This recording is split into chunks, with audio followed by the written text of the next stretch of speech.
नमस्कार दोस्तों, आज मैं आपसे बात करने वाली हूँ छठ पूजा के बारे में। जी हाँ दोस्तों, छठ पूजा भारत के सबसे प्राचीन पर्वों में से एक है, जिसकी शुरुआत वैदिक काल से मानी जाती है। यह पर्व सूर्य देव और उनकी बहन छठी मैया को समर्पित है। जी हाँ दोस्तों, वैसे तो इस व्रत से बहुत सारी कथाएं जुड़ी हुई हैं, लेकिन आज मैं मुख्य रूप से जो सच्ची कथा कही जाती है राजा प्रियव्रत और उनकी रानी मालिनी की, उसको मैं आपको सुनाने जा रही हूँ। बहुत प्राचीन काल में राजा प्रियव्रत नाम के एक प्रतापी राजा राज्य करते थे। उनकी पत्नी का नाम मालिनी था। दोनों बहुत धर्मपरायण और दयालु और न्यायप्रिय थे। राज्य में हर ओर सुख और समृद्धि थी, लेकिन एक दुख उन्हें हमेशा सताता था, संतान दुख। जी हाँ, उनके पास कोई संतान नहीं थी और इस वजह से राजा प्रियव्रत ने कई वर्षों तक ईश्वर की आराधना की, अनेक यज्ञ और हवन कराए, ब्राह्मणों को दान दिया, लेकिन उन्हें पुत्र रत्न की प्राप्ति नहीं हुई। और संतान की इच्छा में व्याकुल होकर राजा ने महर्षि कश्यप के पास जाकर उपाय पूछा। तो महर्षि ने कहा, हे राजन, आप पुत्रेष्टि यज्ञ करिए, इससे आपको अवश्य संतान की प्राप्ति होगी। राजा ने तुरंत आदेश दिया और भव्य पुत्रेष्टि यज्ञ कराया गया। यज्ञ पूरा होने के बाद स्वयं अग्निदेव प्रकट हुए और उन्होंने रानी को खीर का पात्र दिया और उनसे कहा कि हे रानी, इस खीर को श्रद्धापूर्वक ग्रहण करिए, इससे आपको अवश्य ही पुत्र रत्न की प्राप्ति होगी। और रानी ने वैसा ही किया। उन्होंने अत्यंत श्रद्धा भाव से वह खीर खाई।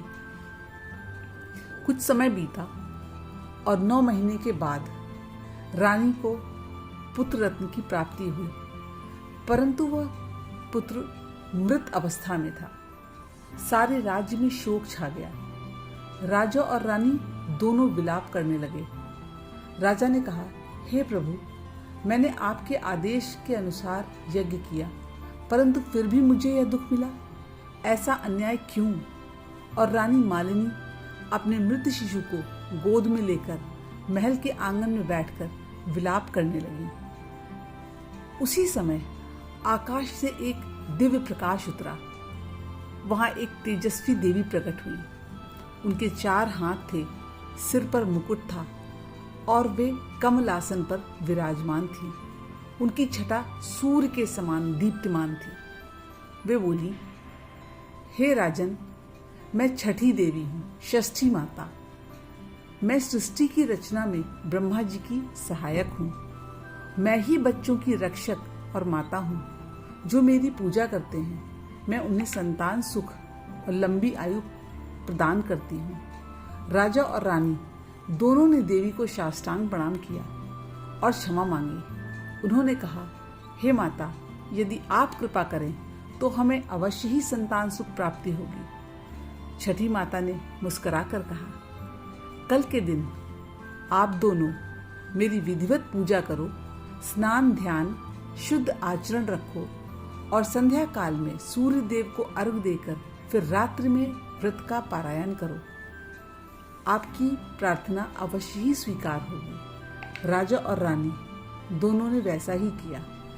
श्रद्धा से व्रत रखा और छठी माता की पूजा की और उनकी भक्ति से प्रसन्न होकर माता ने उनके मृत शिशु में प्राण फूंक दिए और राजमहल में हर जगह हर्षोल्लास छा गया। नगर में उत्सव मनाया जाने लगा और फिर राजा ने घोषणा करी कि आज से हर वर्ष इस दिन हम छठी माता का व्रत करेंगे, ताकि हर घर में बच्चों की रक्षा और सुख समृद्धि बनी रहे। इस तरह छठी माता ने राजा प्रियव्रत और रानी के जीवन में पुत्र दिया। तब से छठ व्रत की परंपरा आरंभ हो गई है। यह छठ का व्रत दोस्तों केवल संतान के लिए ही नहीं है, बल्कि परिवार के स्वास्थ्य, समृद्धि और दीर्घायु के लिए किया जाता है। व्रती सूर्य देव और छठी माता को अर्घ्य देकर कृतज्ञता प्रकट करते हैं।